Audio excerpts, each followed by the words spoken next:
guys, Ash here coming at you today with another Raid Shadow Legends Champion Guide. Welcome to the video, guys. Hopefully it finds you all in good spirits. I know one guy who's going to be in good spirits. It is Drunken Astardi. He says, one of these days my dreams will come true and we'll get a Galek guide. Wow! He's drunk. You can't blame him, man. You can't blame him for his scream at the end, his war cry. Galek, one of the starting champions in the game. We've done a starting guide on Kale here on the channel, and we haven't done anything with Galek and Aethel and Elhain. Obviously, we'll get to all these four starters. I'm still a fan, personally, of Kale as the best starter, but, you know, Elhain, Aethel, and even Galek, who is considered probably the fourth best, but of course beauty is in the eye of the beholder, is better, out of the starters, is better than most rare champions in the game. Certainly not top 10 or even top 15 in my own opinion, but he's got a decent kit. It's kind of like starting Raid Shadow Legends on hard mode, right? If you want to go Galek over Aethel and Kale and Elhain. Why is Galek seen as the worst of the starters? I'll let you guys be the judge after we highlight him in today's build. I'm going to talk about an early game build, so if you're brand new to the game and you're choosing Galek or you're having a second go through of Raid Shadow Legends, starting a second account, and you're going with Galek, I'll tell you how I would equip him, but the build I'm going to show you is actually for like a mid-game Galek. I'm talking Faction Wars and Doom Tower Secret Rooms in today's video. So, on his A1, cross/slash attacks one enemy 2 times, damage based on attack. Obviously he's an orc, rare champion, magic affinity like all the starters. Similar to all the starters, he brings HP in all battles as an aura. This is an aura that you can take advantage of in the early game of Raid because you can use it, of course, anywhere, and that HP does help. Obviously, HP, as we know, on auras, just like any stat on auras, it does scale off of their base number right here, not their number after all the artifacts and masteries and everything are on them, right? On the A2, Hellraiser attacks all enemies. This is already on a 3-turn cooldown, unbooked, which is nice. You don't have to book it to get it down to a 3-turn. Attacks all enemies, has an extra 15% chance of inflicting a critical hit, places an increased speed buff on this champion for 2 turns on, again, a 3-turn cooldown. And then on a 5-turn cooldown here on his A3, it's Cursed Blade. This is a 4-time at random.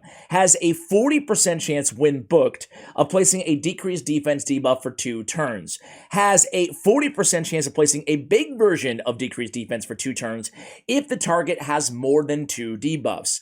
So, this is not a super reliable decreased defense to have on your team. Actually, I'm just going to go out on a limb and say this is the issue with Galek, right?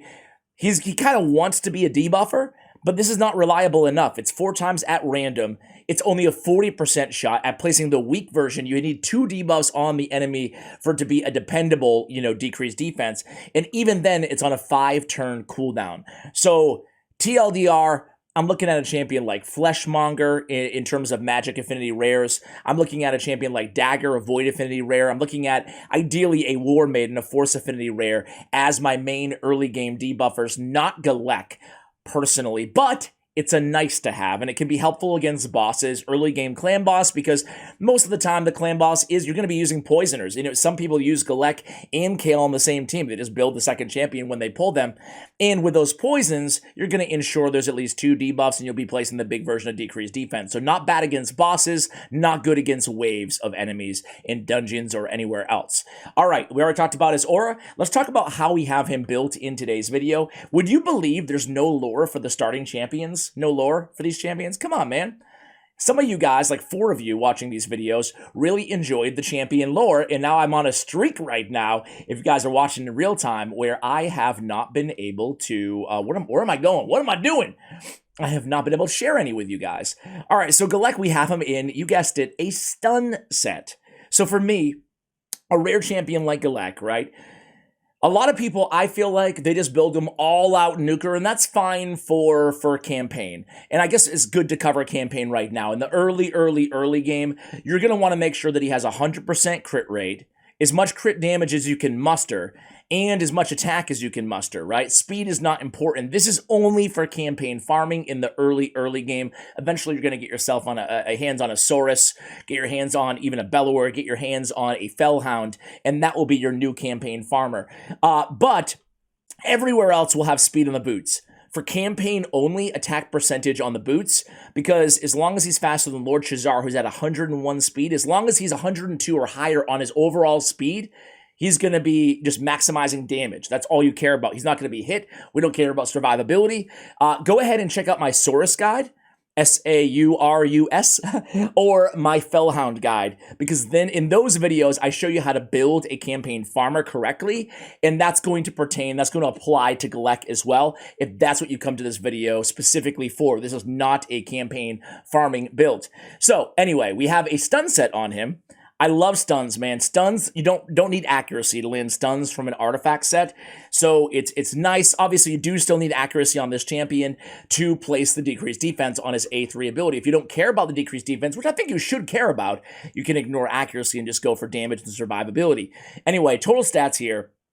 36k on the HP, 2300 on the defense, 195 on the speed, 111 crit rate, 170 crit damage, and accuracy 265. Stat priorities on this champion are going to be crit rate, speed, survivability, accuracy, or accuracy, survivability, I guess. So again, prioritizing speed on the boots, as much speed as you can muster, and then getting that crit rate to 100%, getting that accuracy, 10 accuracy per dungeon that you're facing, per level of the dungeon. So level 10, you're looking at 100 accuracy or so.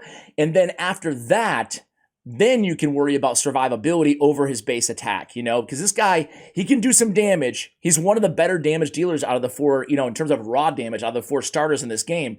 But he's not like an end game or even much of a mid game damage dealer. That's why we have him built this way, as kind of a control debuffer and helping with damage, but not carrying the entire load.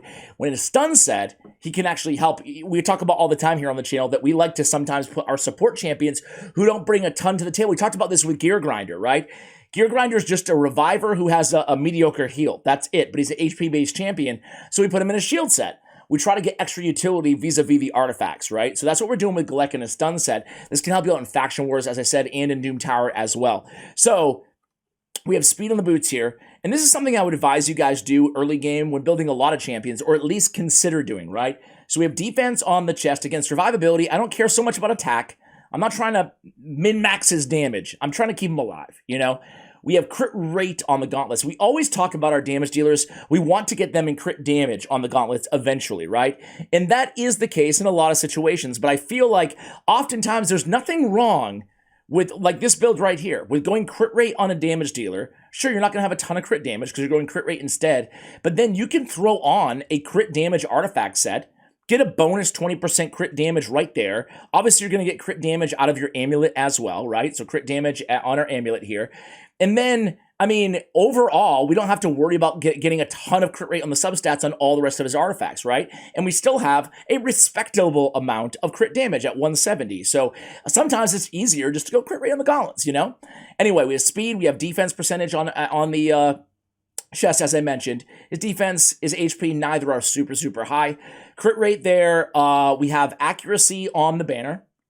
We already talked about crit damage on the amulet. And then on the ring, we have HP. Again, more survivability. We also have attack percentage. Let's lift that out. Might as well, right?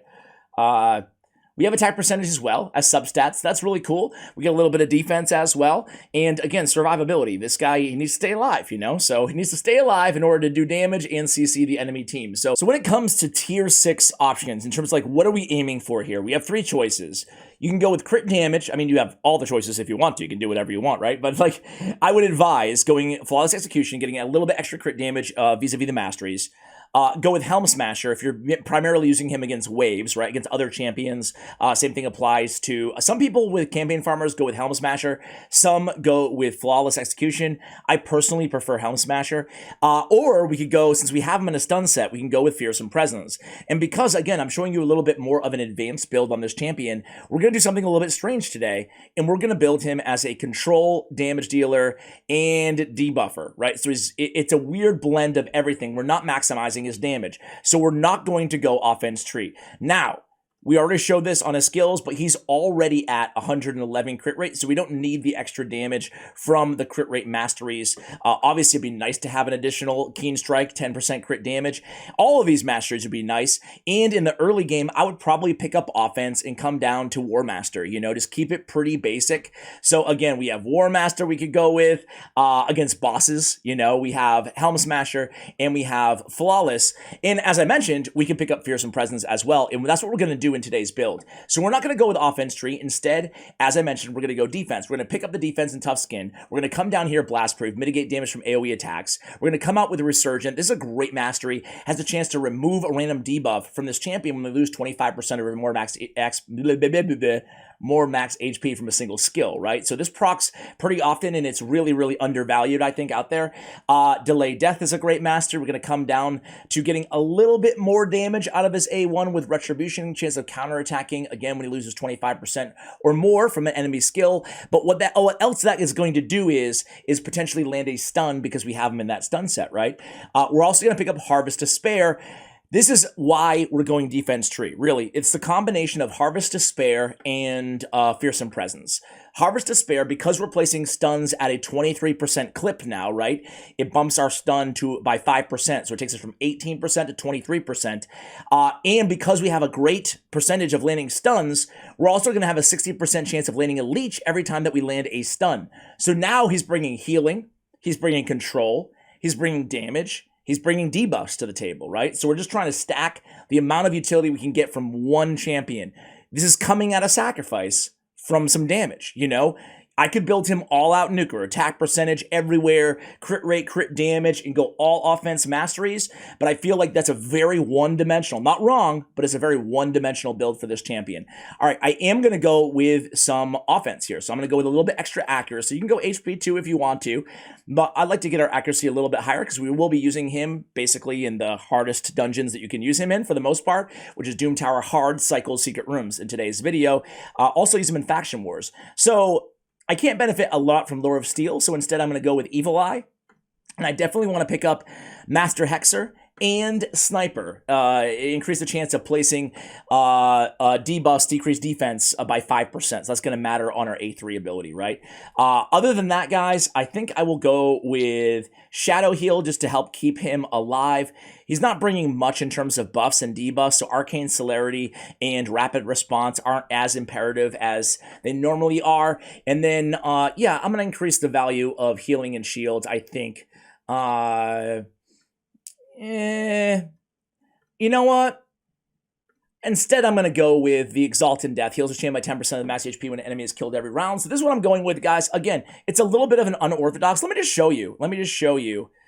Shout out to hellhades.com.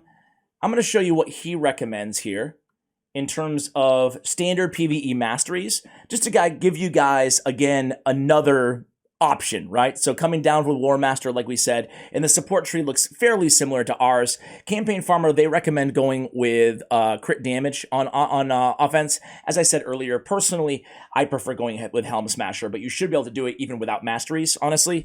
Should be able to one-shot everybody on 12-3 Brutal. All right, guys, so there we go. Our total stats now haven't changed too much, as you guys can see there. Let's go into battle, man. Let's do this. So, don't want your deals, Plarium. Let's start out with Doom Tower. Doom Tower Secret Room 5.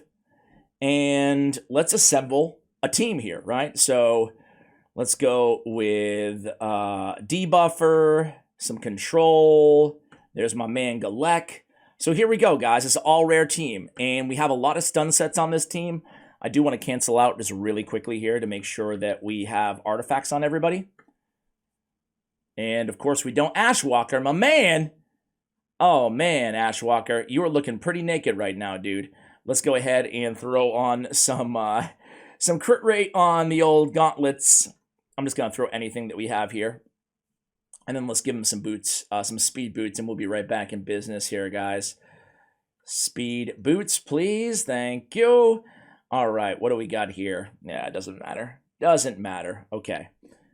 As long as he's got something on. We can't have a naked Ashwalker on this squad. Oh, really? They delete the team? Really cool. Really cool. All right, let's put Ashwalker in the lead this time. And then let's go with this squad. Here we go. So let's see. This is rare attack-based champions only against, frankly, mobs that hit pretty dang hard. They're level 220, okay? So the idea here is, here's his, look at, that's a lot of damage, man. That's a lot of damage, dude. And he lands so many stuns, too. And that's the power, and I guess this is why I wanted to make this video and like on a champion that there's probably a billion guides out there, is because not many people talk about like sacrifice. Like I said, I think I made my point, right? But like, you don't need to sacrifice a ton of damage. You're still getting a lot of damage from this champion, right? Let's put on auto here. We're still getting a lot of damage from this champion. Well, I thought I could put on auto. Let's see if somebody dies, I'm taking it off.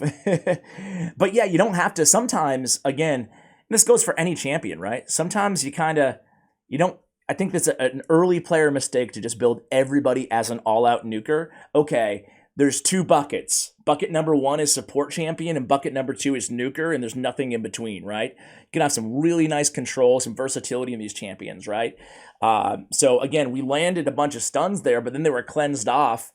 So let's see if Galek can come through. Let's see if he has his A2 available right now. And again, like, my team is pretty healthy, and I don't have any healing really on my squad at all. I certainly don't have a reviver, and they're starting to hit really, really hard. But what I do have is a bunch of stun sets on these champions, you know? You could even run this champion, I should mention this too, just like every starter, you could run him in lifesteal gear as well. But, I mean, Galek puts out basically, you know, hanging with War Maiden, Khazard, Soulbond, everybody put out like a decent amount. Everybody's helping in this team, right? Everybody's doing their part. Getting some debuffs there with Galek, getting some damage with Galek, same thing with War Maiden, and stuns on both of them. So, well, actually, War Maiden's not in a stun set, I don't think, but everybody else should be out of those champions. All right, let me just go ahead and do a quick faction war run as well. Stage 21, we have Tagore, we have Galek, we have Tuok, Sandlash Survivor, and Vrask is going to be the squad. Let's see how we do here, guys. So you guys know I love Tagore, one of my favorite champions in the game. I always say that every time I mention him because I feel like he's so incredible. But yeah, I tried to pick a team with absolutely no legendaries, which was tough because I think these are my only options. I might have like one other champion, but just wanted to, you know, show you that they can get the job done. The nice thing about this team is in contrast to the secret room team that we just ran with Galek, at least we have plenty of support now, right? Sandlash Survivor's tremendous. Vrask is still one of the better healers out there, 100% crit rate on him, obviously. And then we have a Reviver and a healer in Tagore as well. So really, on this particular team, it's Tuok, the Wanderer, and Galek are bringing the damage on this squad. So we'll come back to you at the Red Boss. Be right back. All right, guys, here we go at the Red Boss. This team's just getting started here, man. Just getting started. So again, it's all about survivability. Certainly not a speed run, although we did have to deal with the Paragon cheese and the second wave. I walked away for a moment, and I came back, and they were all hammering away at an unkillable champion. Fantastic. We've all been there, right? We've all been there. I've seen some screenshots of people who, like, go to sleep or something, farming faction wars, and they wake up, and it's like, oh, I've been attacking the same mob with unkillable, with turn meter champions on your team, right? For like the last 20 hours or whatever, 6 hours. All right, so here we go, guys. We need to take down these minions and then get to work against this Red Boss. This is the hard version, I consider, of the Red Boss, the version that has the exchange enemy HP levels, or at least one of the more difficult versions. I found that the dwarf, whatever one's in the dwarf, like that one hits freaking hard, dude. Anyway, I digress. We have a nice dynamic duo in terms of damage dealers. So in an area like this, where we have so much support on the team, I feel like here's an area where we could get away with just throwing on crit damage, you know, but building a more damage-heavy build. The stuns are still nice. You can see he's still landing them. You know, that's because we have Fearsome Presence, right? And Leech. So not only is he stunning, but he's also helping to heal, too, which is really nice, especially if you don't have a team that's loaded with Tagores and Vrasks and other good healers. So this could actually take quite a while here because of the exchange HP levels. My one concern is, do we have enough damage at this point to kill before the 12th turn cooldown or whatever it is on that A3. Is it a 12 turn? Yeah. All right, guys, let me come back at you after Metal of Fate is used, and we'll see how we do here. Oh no, guys, can we do it here? Can we do it?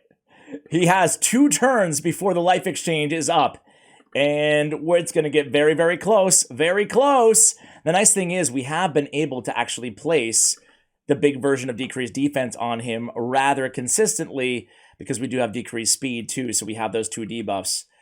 Let's see if we can get in there. Oh boy, it's gonna be close, guys. It's gonna be close. Come on, man. Come on. Oh, the extra turn. The extra turn. Come with that A2. Oh, no. Okay, A3. Come on. Come on. Let's see. Let's see. No. So close. No! Oh, man. Be right back. All right, guys, here we go. Just landed the big version decreased defense. This time, we're good. This time, we're going to be good. 4 turns, and we got plenty of turns left to kill this red boss. So it took us 14 minutes, but we got the job done, guys. Hopefully you've enjoyed this Galek guide. Again, not my favorite of the starting champions. He has limited, I want to say, viability in the end game, but hopefully in today's video, we showed you a build that you can take advantage of, moving even beyond him as a campaign farmer or as an early game dungeon helper and a boss debuffer. We have Galek putting out 553 in terms of the overall damage, so nothing too crazy there. Again, War Master certainly would have helped him there in terms of a tier 6 option versus the stun set or versus Fearsome Presence. So you guys make that decision, whatever works best for you, given your team and the way that you want to build this champion. Thank you for watching, guys, and as always, take care, guys.